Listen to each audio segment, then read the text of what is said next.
네, 오미크론 변이가 대거 확산되면서 코로나 검사나 치료 방식이 설 연휴 이후부터 대거 전환됩니다.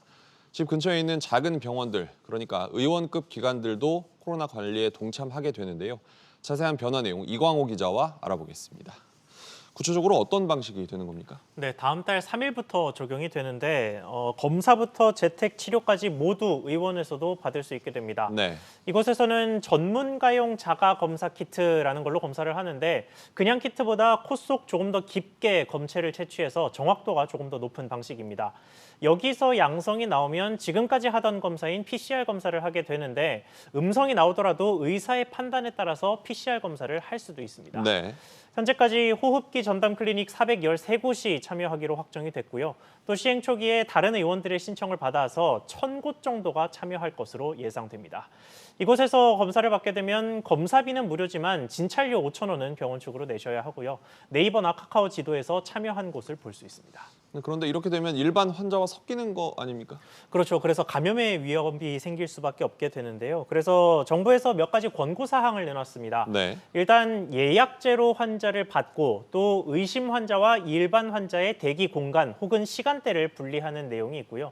진료실도 따로 분리를 하거나 적어도 소독과 환기를 잘 하도록 했습니다. 네. 다만 이렇게 하더라도 지금 오미크론의 전파력이 굉장히 강한 만큼 주의가 필요한 부분이긴 합니다.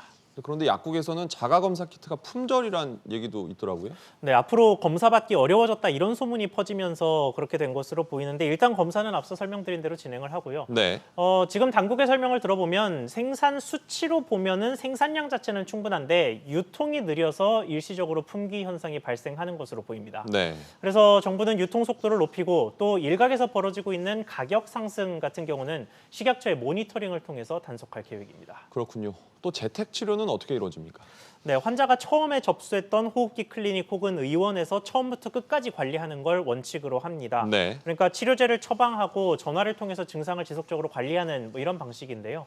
다만 병원이 닫은 밤에 증상이 심해지면 어떻게 하느냐 이게 지금까지 계속해서 문제였는데 네. 여러 가지 방안이 나왔습니다. 더 큰 병원이나 보건소로 연계할 수도 있고 또 동네 의원들이 모인 컨소시엄 형태의 지원센터에서 이 업무를 골라서 맡게 될 수도 있습니다.